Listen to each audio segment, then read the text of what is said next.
Yeah. Wake up with coffee and sports. Sunrise glow, listen coast to coast. A flow like you know. Offensively, who made them? Oh, Patrick Mahomes. Sideline to sideline with plays to show. This network's got the spark. When you put up 300 yards rushing against someone, that you got your butt whooped. I feel like I would have liked to see Oregon Ohio State in the semis, not the quarters. So I think some reseeding is probably where I would change. But they're out of their mind. They're going to do this 3 quarterbacks in a row. Here's the crazy. I just can't take it. First keep flying high, fans cheering loud, and one podcast moving through the crowd. Meaty boys brawling, no holds barred loud. This wire life never in doubt. Tune into the vibe. That's my bold prediction for the show. Devin Booker, in the next 3 years, he will be a Houston Rocket. Because I still think Seth is still at the top of his game. I do. I think he's right there. Who knows? Maybe.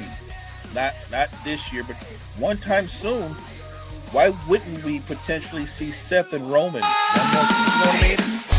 Tune in the vibe.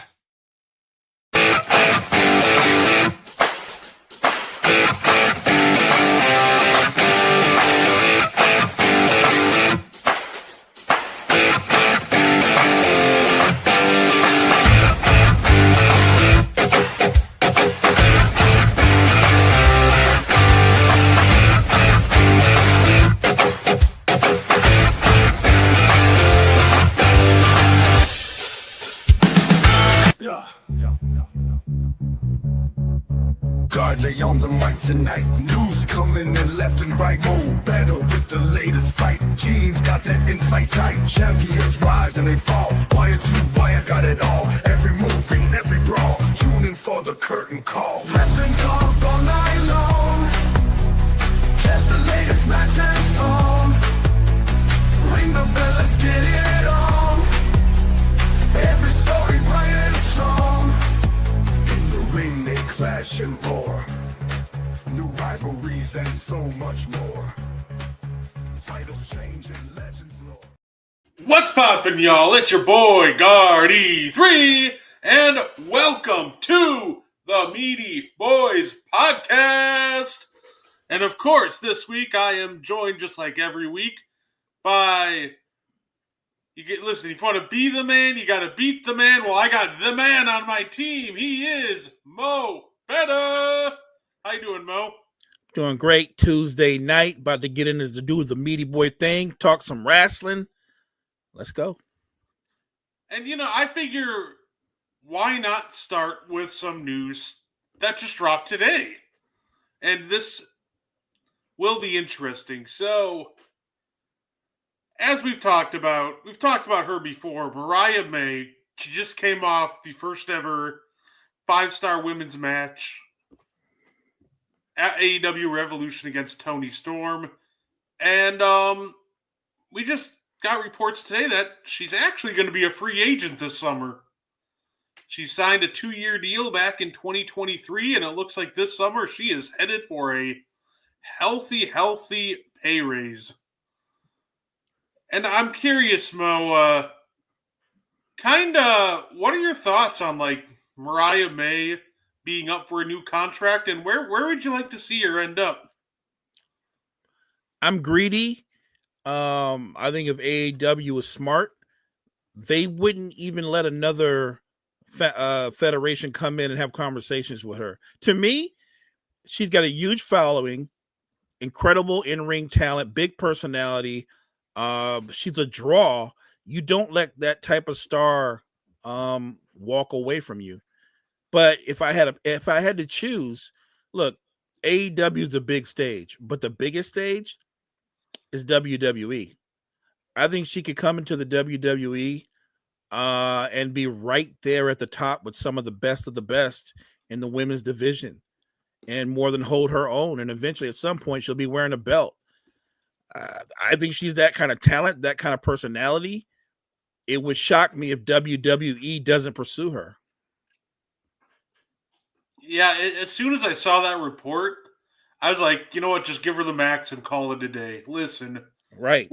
We're talking about a very talented lady who's also very young, so she could just straight up be a cornerstone for you for the next decade or longer. And the thing with, Mariah May is, she's had, obviously she's a big fan of wrestling. She's posted before about her favorite wrestler, Triple H, before. So if I were, AEW, I'm locking her up before she can even, try to have that conversation over there. Because I think if they let her get to that point, I think WWE would be able to sway her to come on over. So Agreed. Yeah, it'll be interesting to see how that plays out. Would definitely love to see her keep doing what she's doing, but wherever she goes, it's going to be for some fantastic viewing. Love what she brings to the table. I do too. And look, to be clear, I'm saying as a fan, I wouldn't mind seeing her in WWE, but she is a fan of wrestling. She knows how the game is played. WWE has a habit sometimes of taking people with her talent and they kind of get lost in the shuffle. So look, if I'm AEW and we're having conversations about renegotiation, giving her the raise, I would also tell her that you'll probably never be as big a star in WWE as you are here in AEW. In AEW, she could be the cornerstone. If we're going to use a sporting comp, she would be their Luca for the next 10 or 15 years, right? She's that kind of talent. And even though I think her talent transfers, WWE has so many big names. And now they have a lot of up-and-coming younger names. I can see her easily getting lost in the shuffle. Yeah, that absolutely is something to consider too. It would be tough for them because we're gonna have probably Becky Lynch coming back, Charlotte, plus Bianca, Roxanne's an up and coming name. I'm sure they want to get Jade to the next level too. So yeah, honestly, it does feel like if she goes over there, I feel like they would at least push her initially. But yeah, there would be a real chance that she does get lost in the shuffle there. So I'm just hoping that if she does go there, even if you have to put her on NXT for a while, make sure she's in the spotlight. Because, she absolutely deserves it. I think, you know what? I think if she's patient enough, we both already know she's young. She could sit there for about 2 years and dominate and be wearing belts in NXT. I have no problem with that because I would enjoy watching her run that. Yeah, and there's a lot of great matchups for her down there too, like Mariah May versus Julia or Stephanie Vakir. Jordan Grace just came there. Sol Ruka, like there's a whole list of great matchups for her and rivalries in NXT. So all I know is wherever she goes, turn on your TVs. It's must see. And kind of while we're on the topic of AEW and WWE, as we heard, Lex Luger, he is getting inducted into the WWE Hall of Fame. So first off, congratulations to Mr. Luger. Congrats. Now, when asked who does he want to induct him, he said Sting. Which, the problem with that is Sting is under an AEW contract. Now, you would think that, maybe they'll, just do this little talent swap or maybe make a deal and call it a day, or AEW will just let Sting go over there. And, they might, but the last time they did that, because they let Billy Gunn go over with the DX induction back, I think it was in 2018 or 2019. Say he went over there and they also, they took some shots at AEW after they let him, have their talented contract there. So after, everything that happened, I think we can both agree that, AEW should let Sting go induct Lex Luger. But, kind of after, they already let that happen once and they had some shots taken at him, the back and forth in the media. Do you think AEW will let Sting go induct Lex Luger into the Hall of Fame?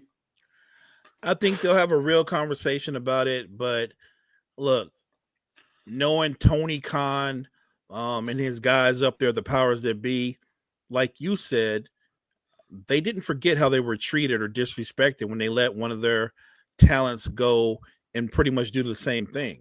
So I'd like to see it happen, but if AEW refuses, I can understand why. Yeah, and I would love to see like almost a setup where, like in 2012, for example, maybe to make it up to them. Hey, listen, you send us Sting, and we'll let one of our talents appear on your show. Don't even have to wrestle. I like But there that. are plenty of talents that can make an appearance, and get the crowd all excited. And there is a precedent for that. Obviously, in 2012, Ric Flair was under contract, but WWE wanted him at the Hall of Fame induction. So they made a deal, Ric Flair to WWE, and for one night only, I think it was at the Slammiversary pay-per-view in 2012, Christian went over to TNA for a night, which, if anybody hasn't seen Christian in TNA, that's really where he became a bona fide main eventer. So that was a huge deal at the time. And I think, kind of maybe to say, like, I'm sorry, I would almost love to see them just kind of send one of their talents over. Guys like, Kevin Owens have a lot of history with those guys over there. Maybe send him over for a quick appearance at a pay-per-view. He can, like, stun some people and go home. So I think you can make a deal, but I think after what happened last time, WWE is going to have to be, like, willing to at least send somebody over. Yeah, I kind of like that idea that if the idea that WWE would make a good faith move and send a talent over, even if they're just doing a little bit of a bit, not actually in the ring. Still, that has value. I like the Kevin Owens thing because he does have a history there. But if Tony Khan and company said something to that effect, like, how about this? Sting will be there, but this is what we need. We need Kevin Owens. Or could we get Randy Orton to come in and just say something or do a bit, something simple, but something that would be a good faith move. Why not?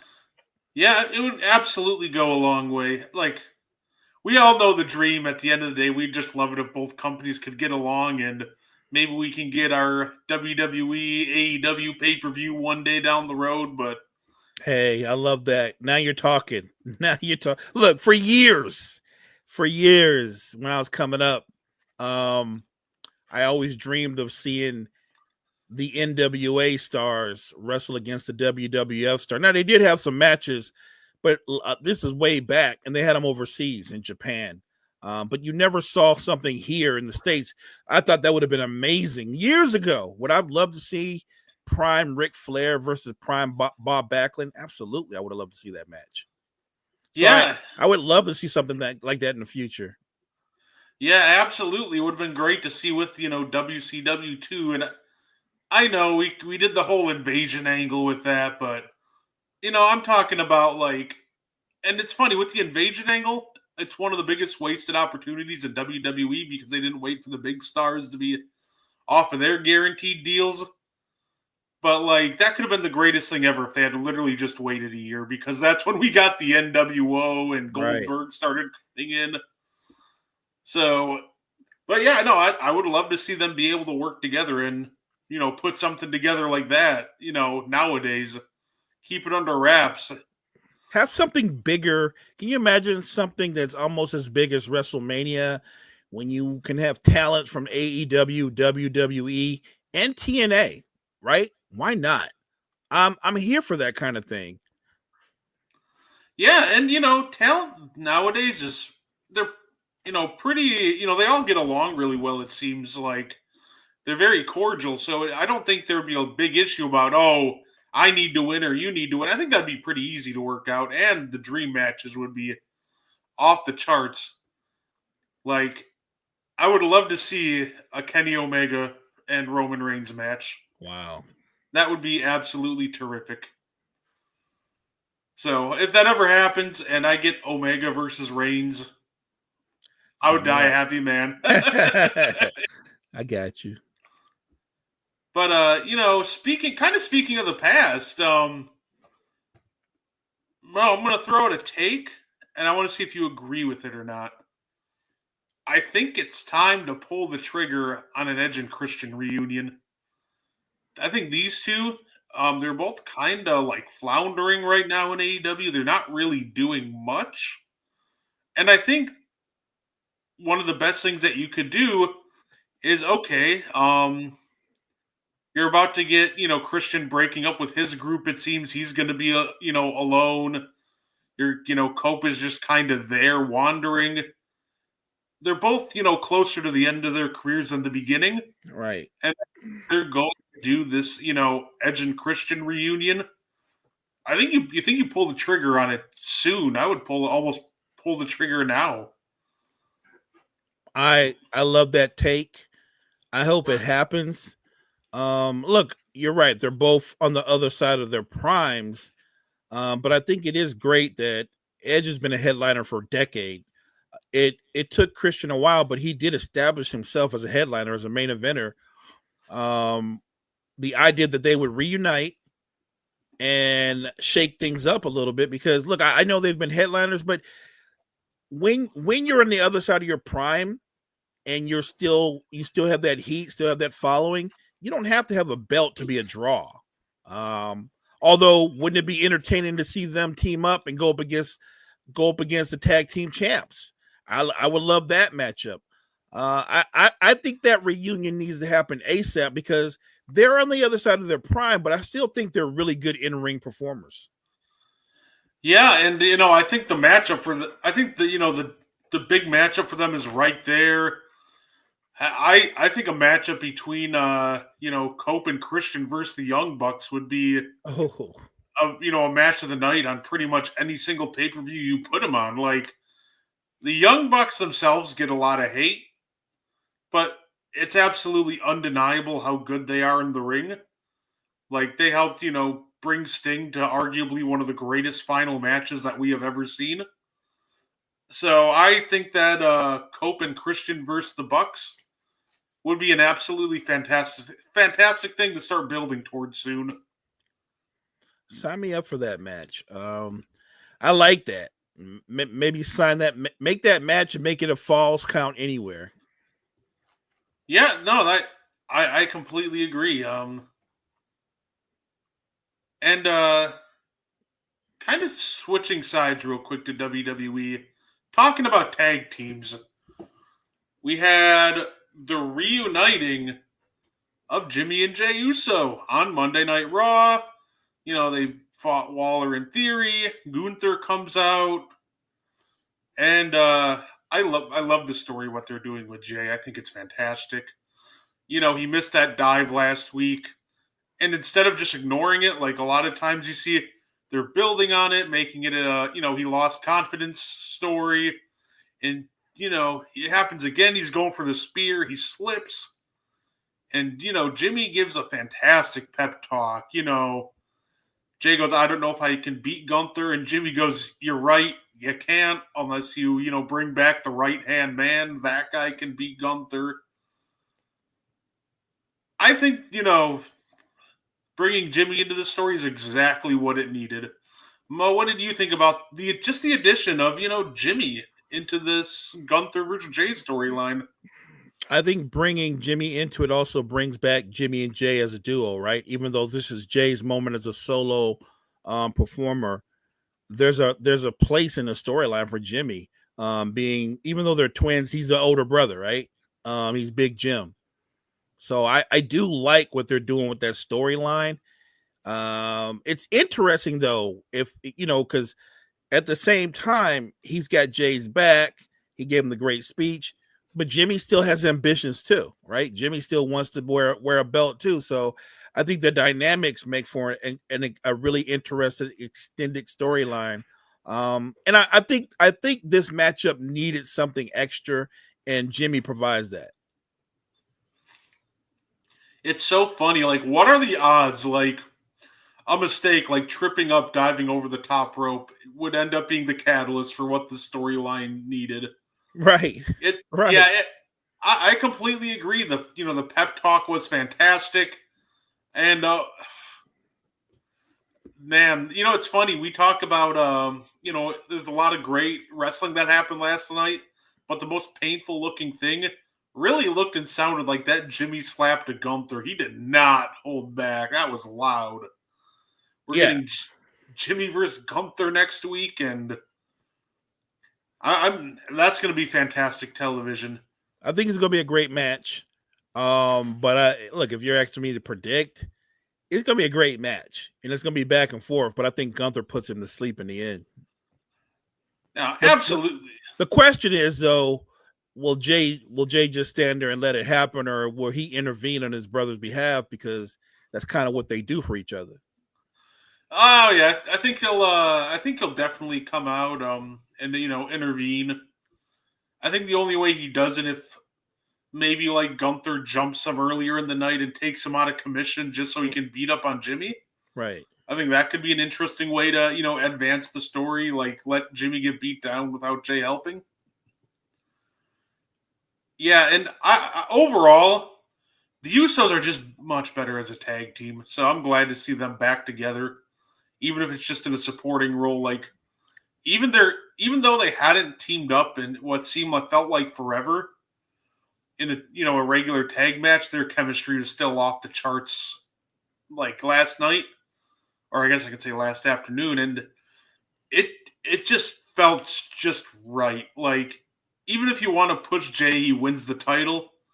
I'm starting to think that it's just smarter to keep Jimmy by his side at this point. And you could tell that the crowd appreciated it too. They were into it, seeing the Usos reunite. And you're right. Very little rust. They just have a natural chemistry. I just think, like you said, this storyline just got more legs by adding Jimmy. And you're right. Jimmy doesn't have to wrestle to be impactful in what's going on in the storyline. Maybe that's Jimmy's new role. If we believe Jay's going to go get over and be the champ, maybe that'll be Jimmy's new role, kind of like his wise man, if you will, that maybe a couple times when Jay might be in a little bit of trouble, Jimmy gives him a little bit of help, right? That's kind of where I can see Jimmy being invaluable. No, absolutely, for sure. We had and another match I got made official. Just like we all thought, Roman versus Seth versus CM Punk is now official for WrestleMania. Right. Punk teased that favor again. He did. Is it going to be, Heyman joining him? He even teased himself getting added into the main event with Cena and Cody. Like, he's doing a real good job at teasing that favor. So now I'm really curious as to what it is.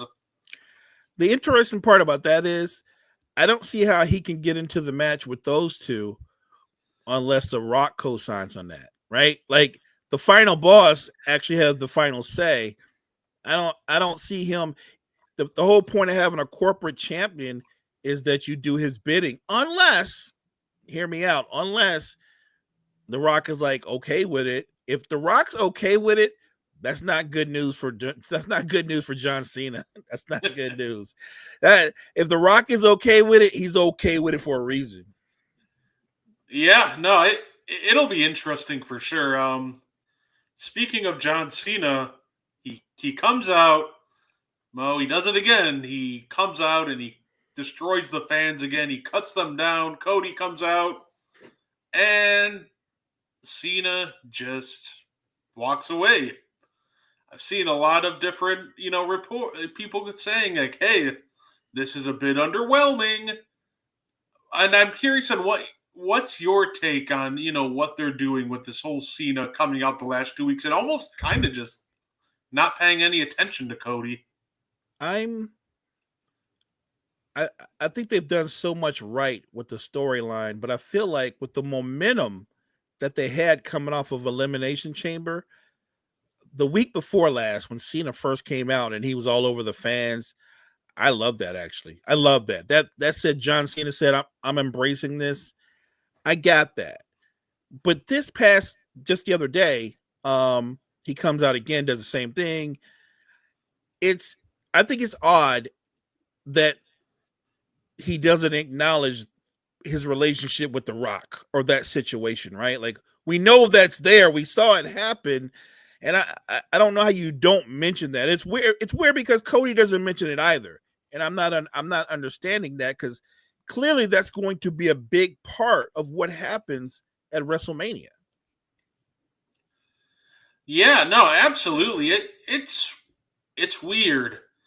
I understand what they're trying to do with Cena. I think they're kind of running this whole he doesn't take Cody seriously or doesn't see him as a threat. Right. So he's just kind of blowing him off. But yeah, I think yesterday was still fun. Like, I think John Cena's just having the time of his life, being able to kind of clap back at people now. It was fun. But yeah, at the same time, it just felt copy and paste from what we did, in week 1. So he's got one more, scheduled or televised appearance they're promoting, which is next week in London. So I think it'll be really interesting to see if he finally addresses it there. Because, like I said, after next week, I'm sure he will show up on a surprise appearance, maybe once or twice more on the road to WrestleMania. But yeah, next week is his last appearance that they're actually promoting. So it'll be interesting to see. But yeah, I hope they take next week and start digging into the relationship between him and The Rock. And I feel like when you listen to Cody talk, I totally get what Kevin Owens says when you listen to Cody, because Cody lays it on a little too thick. He's like overfaced. Like, on one hand, Cena saying what he's saying, and then here's Cody like, you can't take this belt from me. You can't take this belt from us and these people. Like, he's always us and these people. He sounds like a politician. I really get what Kevin Owens says that about Cody. He sounds like a politician all the time, like not wanting to make anybody angry, not wanting to step on anybody's toes. You know what? I'm not ruling out that Cody has a heel turn. I'm not going to rule that out. I'm not ruling that out. The same way I'm not ruling out Cena turning back around and being the Cena that we know and love. They might be simultaneous. Yeah, I did joke with my other wrestling friend at work. I was like, and granted, now to be clear, I think this would be the worst idea ever. But I was like, what if Cody's in on this? Like, what if we get to WrestleMania and they just like pull a finger poke a doom spot? No. Cena just like touches Cody, falls down and takes the pin. Turns out they're all in it together. I think that would be the worst idea ever. Yeah, but, don't do that. I don't mind Cody having a heel turn, but don't do the finger poke and all. I don't want to ever see that again. Don't do that. Yeah, no, absolutely. Like, and we both fully believe that. I don't think it's just John Cena and The Rock. I don't believe that. I believe that there's going to be another star that's part of Team Cena, right? We have to believe that because there always is. Yeah, what if the favor was CM Punk getting into the, that could be the way to turn Cody as well and have those two team up. Granted, I don't think they're turning Cody heel anytime soon. But, a fun way to do it is imagine if The Rock did co-sign on the winner of the, triple threat getting into the main event of night 2. Just for, Cena and Cody just to turn on and double team them. And it turns out they're in cahoots the whole time. That would be crazy. Get Cena that title number 17 without pinning Cody. Right. Look, never say never. I do think that's a possibility. Because, look, we know what Punk wants. Punk wants to be in the main event. We talked about this, right? At WrestleMania, he wants to be in a main event. He also wants to wear the belt again. And that, I don't know if that happens for him this WrestleMania, but maybe it sets it up to where he wins the belt at another one of the bigger pay-per-views, right? Because I do think eventually at some point he's going to be wearing a belt. Yeah, absolutely. It's funny because, I wrote a whole article about CM Punk, and doing the Summer of Punk thing again with, him being The Rock's corporate champion, but it almost feels like we are going to be doing the Summer of Punk again. Except it'll be, Cena, the guy who's going to take the title and go home. Right. And CM Punk's going to be the one to stand up to him. So I think there's only one result that works for me at WrestleMania. John Cena wins title 17, because I think that's just the most interesting timeline to go down. No, I agree with that. I don't have a problem if that happens. I'm more intrigued how it happens. Like, who helps him, right? Because the scenario that most of us can digest is that heel Cena, because he's a heel. Heel Cena gets a little bit of help, right? A little bit of help. That's what happens. He might wrestle a great match, but when it gets right down to it, when someone's got to get pinned, who's going to help? Is it going to be the final boss? Is it going to be CM Punk? I'm interested, and I can digest that. John Cena wins 17, walks away, retires the belt. I think he's a man of his word. What are they going to do? They're going to have to create a whole new belt. He said that. He told you what he's going to do. I think Cena's a man of his word. I think that's exactly. I don't know how it's going to play out in the ring, but I think that will be the results, and I have no problem with that. I'm here for that. You know who would be a really almost fun third guy for, The Rock and, John Cena? Why not Randy Orton? I got to tell you, I've been thinking about this for the longest time. The best version of Randy Orton has always been heel Randy Orton. It's the best version of him. It's the most deadly version of him. Randy Orton as a face is really good. Randy Orton as a heel is great.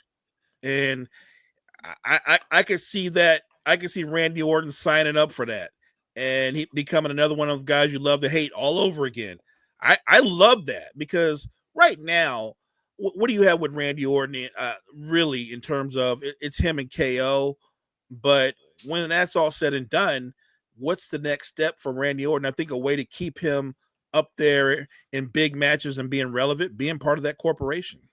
No, hey, Gene, what's going on, sir? Yeah, and I think a fun way to do it, too, would be like, okay, he beats KO at Mania. And yeah, I would almost still, have, because you're having Backlash in St. Louis. You could run Randy Orton versus John Cena, in Randy Orton's hometown there, and I think that would be fun. But I almost think it'd be even more fun if, Randy Orton teamed up with John Cena and The Rock, because I think you can do one of two things. First off, you can run heel Randy for a while and do a Randy versus Cody feud, which everybody's kind of been waiting for since Cody came back. And then, when it's time, if you want to turn, Orton back face to face John Cena, well, he is the legend killer, so imagine the pop he'd get if all of a sudden him, Cena, and The Rock are out there at a pay-per-view and all of a sudden he just lands an RKO on The Rock. I like that. I do. I'd sign up to see that. My guess is very much like Hulk Hogan back in the early 2000s. The Rock's not letting that happen. He's not taking an RKO. He might let somebody else take one, but he's not taking one. Hey, that's why it's called fantasy booking, right? Yeah, I'd say I still can't believe Hulk Hogan beat Randy Orton. That's still the one that's so wild to me. Like, dude, you are like that is your last match, forever. Just let the young guy win, Hulk. Come on now. Yeah, not what I would call a great team player. He's not trying to put nobody over ever. No. Yeah, I do love the road to WrestleMania is on, kind of in Europe, because they always have great crowds. So listening to them sing voices is the greatest thing ever. I do love the European crowds, because even yesterday's Raw, for example, I'd probably say it was a weaker episode of Raw, but it didn't feel like it because the crowd was still going, nuts for everything. So they're hype. The Europeans are really hype. They can make the dullest match seem exciting. And they stay that way. They stay lit like that the entire time. Yeah, and that's what I love about it. That's why, genuinely, I would love it if, the UK or Europe, I want them to get a WrestleMania. I think it would make sense. I think that, WrestleMania should kind of go where the most like rowdy fans are and everybody can still kind of access it. And I think it'd be fantastic if like WrestleMania at Wembley Stadium like happened. Hey, and like the guys, from the UK and everything, they have to travel here all the time for WrestleMania. Right. So I think it's only fair that, give them one and we travel over there. Granted, will WrestleMania in the UK ever happen? I think it's possible, but I don't know if it's likely. But I'd love to see it. I would too. I would as well. I'm excited about that. Look, every week, no matter what you think of the all the matches on Raw, they keep adding little layers to each storyline. We're talking about what Orton may do in terms of maybe joining The Rock and Cena. But I was compelled once again with the situation with Bianca Belair, Mommy, and Io, because they just added another layer to it. Now they're going to get she enacts her rematch clause. They're going at it again next Monday for the World Championship, and Bianca's going to be the special guest referee. That's crazy.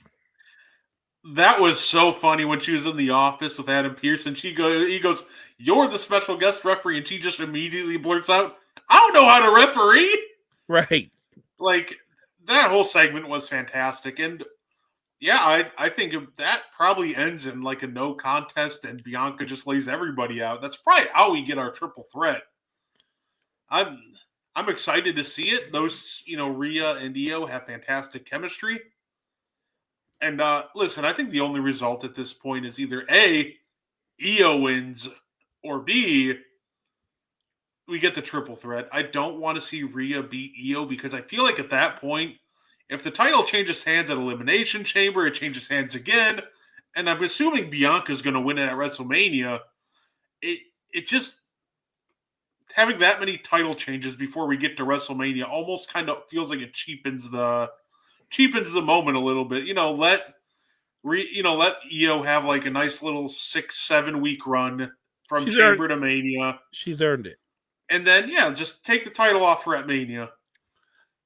I think you're spot on with your analogy, because either Io wins or it's a no contest, right?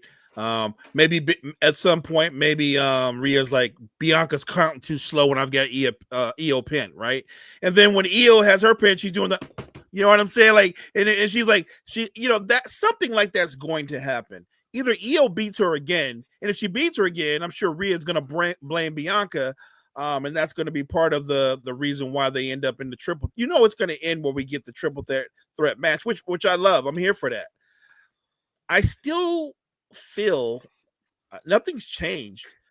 I just don't know which one's going to do it. Is Rhea going to go heel, or is it going to be Bianca? I'm not sure. I almost think it's Rhea. It's almost like I feel like I almost don't want to see them turn Bianca heel yet. I almost want kind of them to follow in the same vein as what they just did with, John Cena with Bianca. Hold off as long as you physically possibly can, and then maybe like years down the road, when you get the idea out of everybody's mind, and everyone's like, yeah, she's a baby face. She ain't doing nothing, bad. As soon as people don't expect it, that's when you pull the trigger. I think it's hard for her to stay a baby face in the when you look at what's going on in the women's division, because that Charlotte's there, and now you have Tiffy there, and Io's still there, and Mommy's still there, and at some point they're going to give Jade a run. I don't think she can stay a baby face in a world where there's Charlotte Flair, there's Rhea, and Jade Cargill. I think at some point, I think it's sooner. I don't think she becomes a heel like Cena did at the end of his career. I think she's young enough. She can do it now and turn back into a face near the end. But one or two things are going to happen. She's going to either be a heel or Jade's going to be a heel, but they both can't be faces, because sooner or later they're going to link up against each other, and one of them is going to be the heel. You know what? If you're going to ask, if those are my options, yeah, you know what? Turn Jade. Jade is like a great heel. Like she was really kind of coming into her own, at the end of her AEW run as a heel. She's a little too, I don't know what it is. Like babyface Jade is okay, but like her mannerisms, the way she talks, everything about her and just her presentation just screams heel. And then AEW kind of proved that, where she was just so great in that role at the end. And I would love to see, Jade just become a dominant, heel monster that just runs through everybody for the longest time. I want Jade to be a heel too.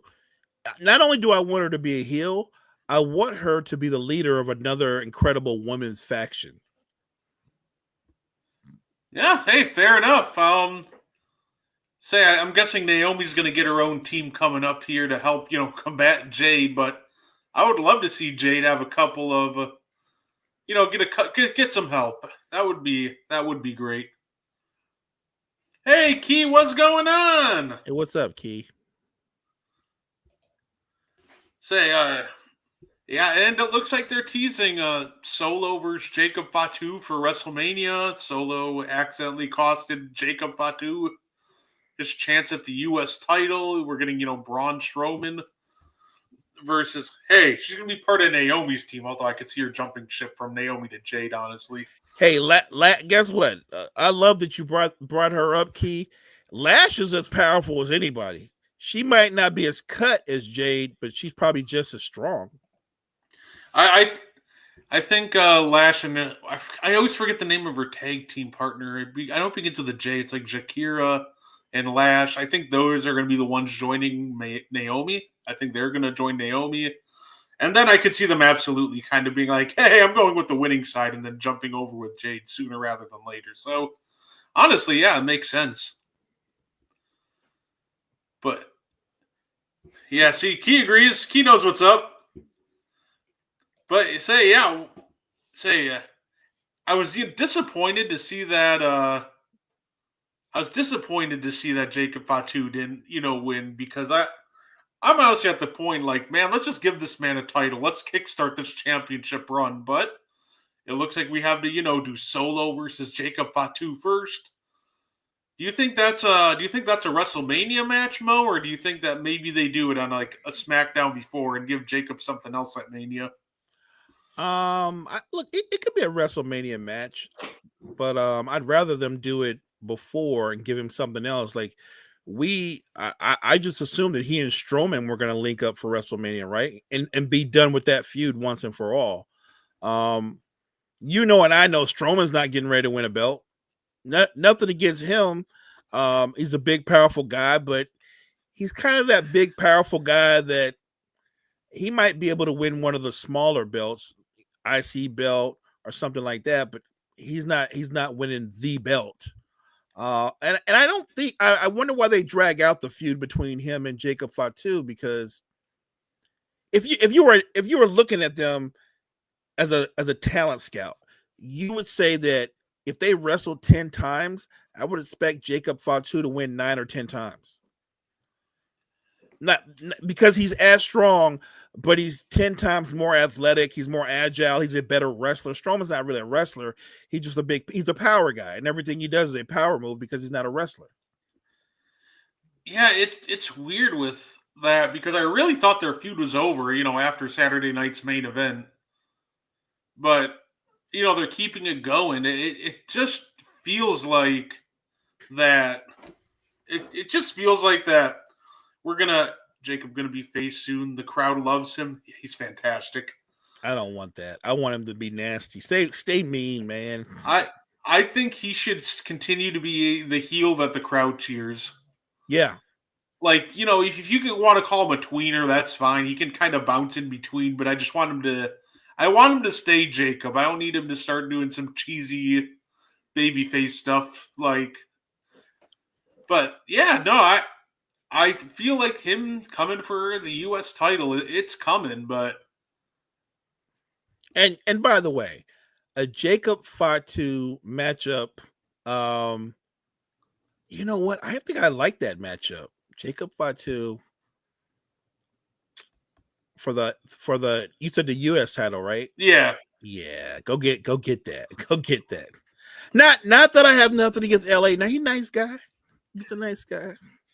Known LA night lover Mo over here. I don't get it. And I'm the one that's lost on this one. He does have a loyal following. That's a fact. I don't get it, but he has a loyal. I think what these people are doing when they follow him and they listen to him talk, I feel like what they're really doing is they're kind of bringing out like he reminds me of Macho Man and I'm drawn to him or whatever, but he's not Macho Man. He's just a guy. He's just a guy.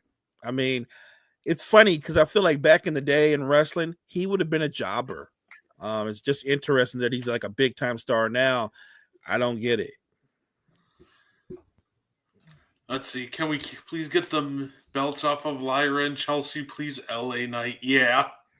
I want to go back to this one real quick because Lyra, I wouldn't mind seeing the title off of her. And I think she has a lot of talent, and it's not really because of her talent. It's for some reason, like, once again, this is just another situation where, WWE just doesn't really seem to know what to do with her. Like, 1 minute she's feuding with Bayley, and then she's bouncing around feuds, and they've, like, cooled off on her to an extent that the crowd just doesn't really care because we don't know what's going on. Like, who are you after? What's the feud? What's the angle here? So, Lyra, I wouldn't mind unless they can figure out unless they figure out how to book her properly. But Chelsea, listen, leave my president out of it. She's absolutely fantastic. I will not tolerate any Chelsea slander here. All I can say is Chelsea's very entertaining, man. She just is. The thing that she's got a thing that she does, and she's the only one that can do it the way she does it. Yeah, that's something with Chelsea, that she takes whatever you give her and knocks it out of the park. So I've actually loved the Chelsea run so far, and the fact that she's got the entire crowd doing like the Pledge of Allegiance in the middle of matches. Yeah, like she's doing some creative stuff. So I'd love to see that continue. But yeah, I'd almost like to see a new face with the IC women's title. So I agree with the Lyra stuff. Like, I'd love to see maybe like, what if Becky Lynch returned and took the title off of her to help, build up its credibility? So I think that would be an interesting one. And of course, I think the other big topic from Raw, very divided, it seems 50-50 on what everybody thinks of Chad Gable or El Grande Americano. El Grande. And, a lot of people are, they say, it's great, it's funny, it's entertaining. The other half go, with today's political climate or anything, it's kind of bad timing for it. I'm curious, Mo. What are kind of your thoughts on this whole like Chad Gable and Luchador storyline? I think it's entertaining. I know sometimes we can be a little oversensitive. I think it's kind of funny, and am I wrong? It's kind of funny and entertaining at the same time. I think it works because we all know it's Chad Gable, but at the same time, he's a terrific performer, right? It's not that he isn't a terrific performer. And I feel like creative is flailing around because they're trying to find different ways to utilize him. I think he's kind of peaked where his star, where he's going to star at, is probably in that mid-card lane, right? So Chad Gable could be a tag team champ, an IC champ, or Intercontinental champ, something like that. But I don't have a problem with it because I think it's funny. Maybe I'm the only one that thinks it's a little funny. I think it's a little entertaining. And you know how this is going to end. There's going to be a match where it's like, if he loses, he's got to be on mask, right? Or something like that, right? To reveal who he really is. And who's going to take the mask off of him? It's going to be Penta or somebody like that, or Rey Mysterio. You have to make some kind of intrigue about it. But I get why Chad Gable's doing it. It doesn't bother me. I think it's entertaining. Yeah, at the end of the day, when it comes to that one, like, if you dislike it, I understand it. But at the end of the day, Chad Gable's knocking it out of the park. I found him entertaining. That little AI, video beforehand was a little weird, but Yeah. Chad Gable himself, he was very entertaining with it. So overall, I don't have a problem with it either. I don't think it's as big a deal as some people are making it out to be. And I'm sure that at WrestleMania or shortly after, he'll just get unmasked anyway. Right. I think what's going to be the funny part is, and I think it'd be hilarious if they unmasked it and it actually wasn't Chad Gable, and he's like, "See, I told you it wasn't me." I think that would be awesome if they can find somebody similar height, similar build, and they do get the mask off, and Chad Gable can come out there and kind of like scold everybody for saying it was him. Again, I find that would be entertaining. I look at it from this point of view. When you look at all the wrestlers that are in that luchador lane, they seem to not know what to do with them to begin with, right? I think this gimmick, if you want to call it that, it gives them something else to do, right? Because right now, the LWO, let's keep it a buck, they're kind of boring, right? They're kind of boring. It's not, you don't know what to do with them, and they're not in any mainline storylines. They don't win belts, so I don't know how relevant they are. I think going after this guy that's in a mask is kind of giving them something to pursue, and it's made them more relevant. So I think it's a good thing. No, yeah, fair enough.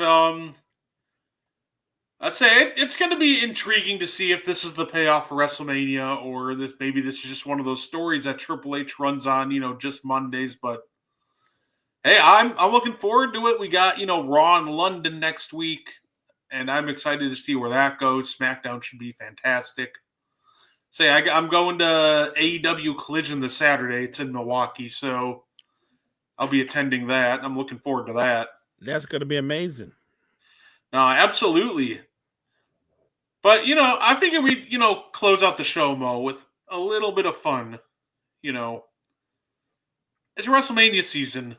There's a lot of people that are watching wrestling for the first time. And I just thought it'd be fun to throw out some of our favorite, WrestleManias, matches, moments. Just kind of almost create a little starter's guide to WrestleMania. Like, if you're just getting into wrestling, you should check this out. So, and I'd kind of start with this one because make it nice and easy. If you're just getting into wrestling, welcome.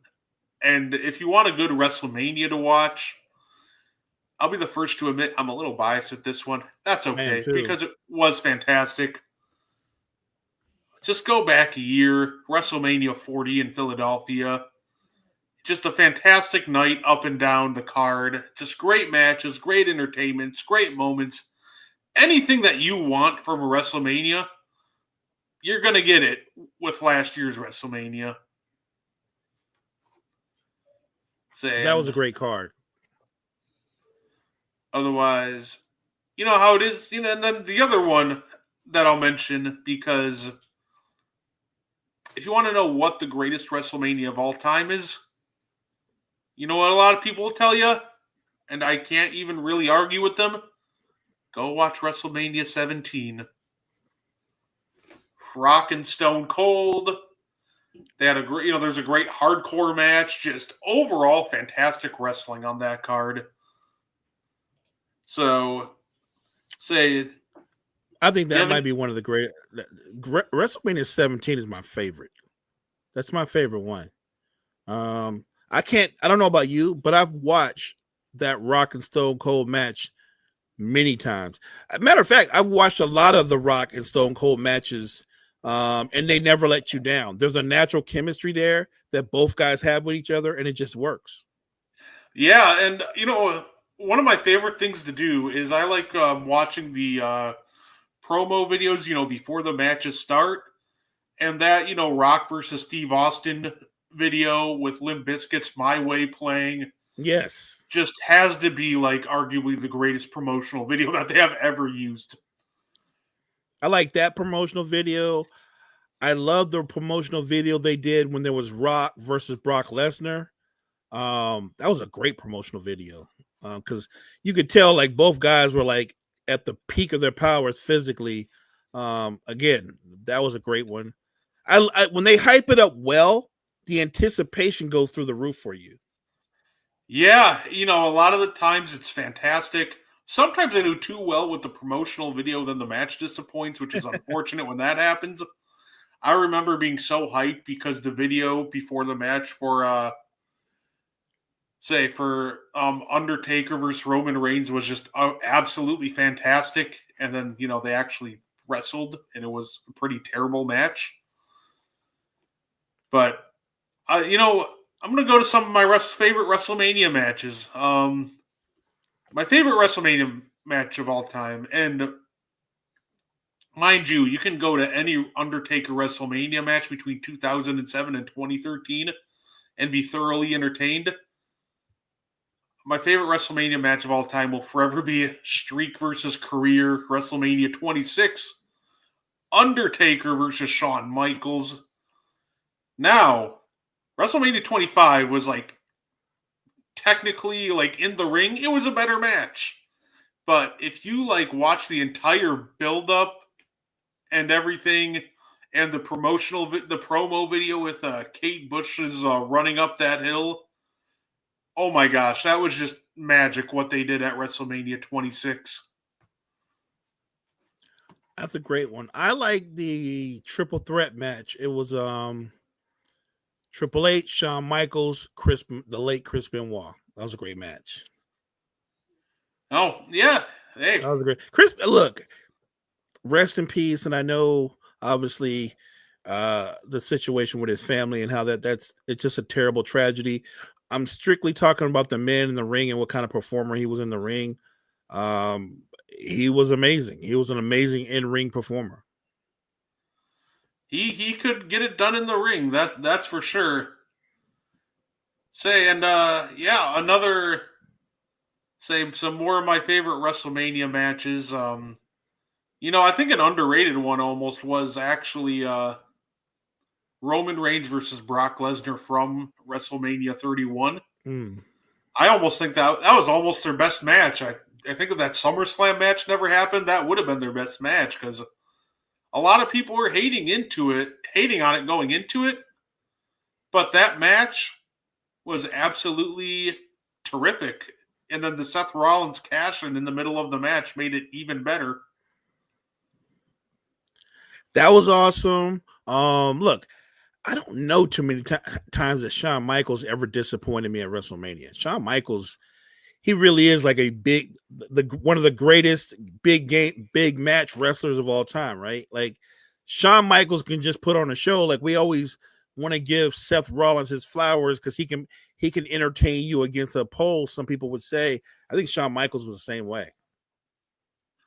Shawn Michaels has one of the greatest WrestleMania runs I've ever seen.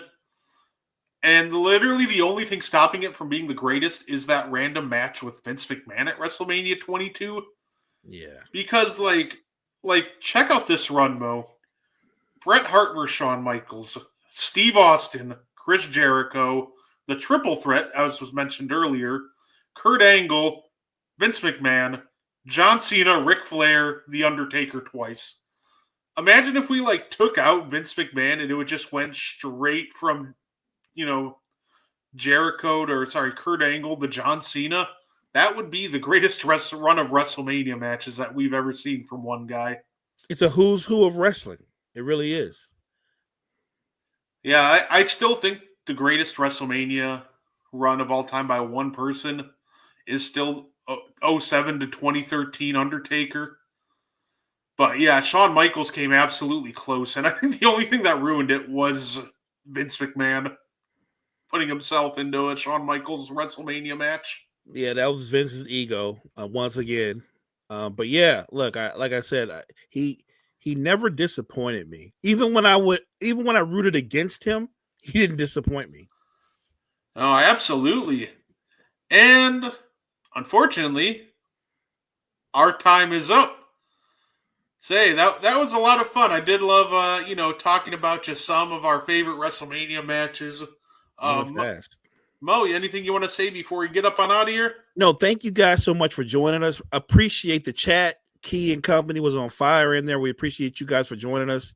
Make sure you check out all the great content we have at Wire to Wire Network. You can check me and Brett out tomorrow night, or not tomorrow night, actually Thursday night, and 1.